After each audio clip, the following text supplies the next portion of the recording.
Nicobate Minis have proven to relieve sudden cravings fast, anytime, anywhere. You never know when you'll want to leave. Choose Nicobate Minis. Nicobate, recommended by 4 out of 5 successful Australian quitters. South Park has an image problem. We are now being referred to as the heads of America.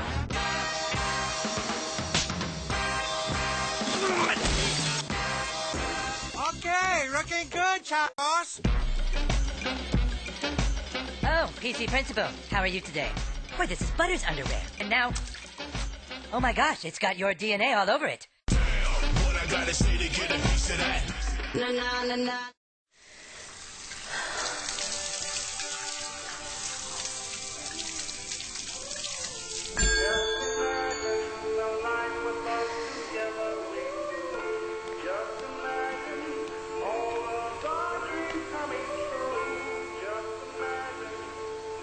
Kirsten Dunst in the new season of Fargo. Double episode premiere. Wednesday 21st of October. See it first on SBS.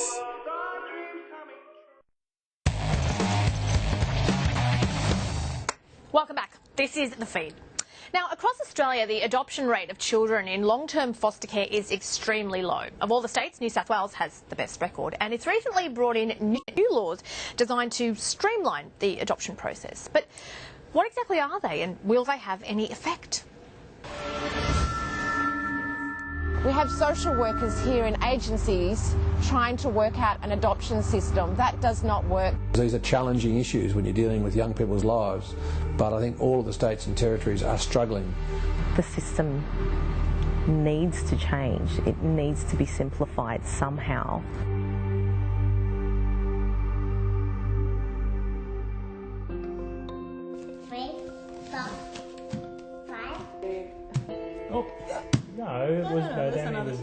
My name is Irina Harris, and my husband Justin and I adopted our lovely daughter Charlotte last year in February. We're very happy to finally be a family. Charlotte Harris is 4 years old now. She joined the family as a foster child just over 3 years ago. After Charlotte had been with us for about a year, we decided to proceed to adoption, and really for us it ended up being a very straightforward affair, because Barnardos took charge of doing all the paperwork and they prepared everything for court. It didn't cost us anything, and all up it probably took about 10 months. She's now our daughter. But Charlotte's story is a rare one. There are currently over 43,000 children in out-of-home care in Australia, with nearly 20,000 of 89 adoptions from 89 children who were otherwise in foster care or out-of-home care. 84 of those actually occurred in New South Wales, but we're still not doing anywhere near well enough. In Australia, the stolen generations, Aboriginal children taken from their families between the 1890s and 1970s, and the forced adoptions of babies from mostly unwed mothers from the 50s to the 70s, have both led to a strong bias against adoption. For the last probably 30 years, there has been a view amongst those who work with children in foster care that taking them away on a permanent basis, that is through the adoption process, was not considered appropriate. I moved 22 times by the time I was 8 years old. Placements would last for a few months, sometimes a few days. Danielle was placed in care as a baby by her young parents. Out-of-home care costs the state about $46,000 per child, but the human cost can also be high. When I found out that I was moving again, it was really, really devastating. I almost felt like I wasn't worth people's time or people's attention. I didn't understand why I was moving so much. I didn't feel like I could make attachments or become close with people because I didn't know how long I was going to be there before I had to move again. She was eventually adopted at age 10. These are some of the photos from that day with my mum and my dad and my brother out the front of the court. There was a feeling of security and feeling like that I finally belonged to somebody. That's what I wanted more than anything. Danielle's now happily married, but courses of antidepressants and spells of counselling as she was growing up point to the pain she suffered. And experiences like hers are behind a higher emphasis on adoption. And effectively, the placement principles are now that we do have to consider up front the possibility of permanent placement through open adoption. An open adoption maintains a relationship with a child's birth parents, but aspects of the new legislation aren't entirely popular. The new law has set some timeframes for the court to make a permanent decision about where children should be placed. So for children under 2 years old, the court should be making a decision within 6 months, and for children over 2 years old, the court should be making a decision within 12 months. The timeframes aren't set in stone, but they're designed to discourage endless court appeals by birth parents.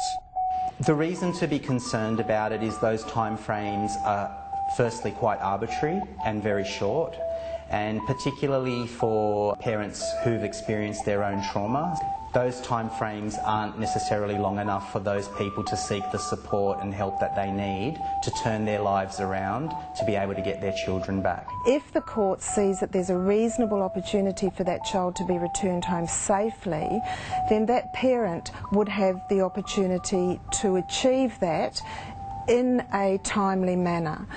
Barnardos accounts for about 20% of New South Wales adoptions. It's one of 3 NGOs that handles adoptions alongside family and community services.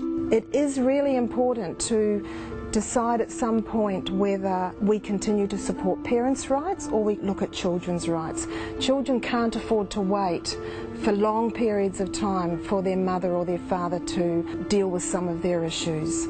Paper, scissors, rock. Oh yeah, and you wrap him, so everyone wins. The new legislation, any legislation's a step in the right direction, but if you don't put in place the reforms, it's meaningless. FIONA Court heads a lobby group for foster parents wanting to adopt. With one adopted daughter from China, she's now trying to adopt her foster son. He's one of 645 kids that are at various stages of the department's adoption process. We started our paperwork in January to adopt. We'll soon be at the end of the year. The problems within the department are they're not organised around the new legislation. They seem to be taking things almost purposefully very slow. It feels to me and many other families, some who have waited 6-7 years, that the system is absolutely broken within the department. Go, go, go! If it does work and they do decide that children should go to adoption, what about the families that are already in the queue? When the new case, to start processing them, let alone the new cases that come forward with this legislation. Obviously the starting point is children coming into care, that's where the focus is, but that's not to say that we're ignoring other children who are already in the care system. I'm responsible for them. Right now, the department has about 20 staff specifically dedicated to handling adoptions. If we had a bottomless pit of funds, then I would like to have even more workers within each of our community service centres who are driving that change. But this is a practical issue of trying to get the resources and bring about the change that's necessary. Yet the key change required may be the department's attitude itself. What we're finding is the culture is still acting as a bit of an anchor, a bit of a drag on moving forward quickly. My personal view as Minister is that that's got a long way to go. I think the legislation will have the end result of more adoptions coming through. The difficulty is that Family and Community Services is such a big bureaucracy that it'll take some time for that commitment to go from the top down to the bottom. I know how to put it up.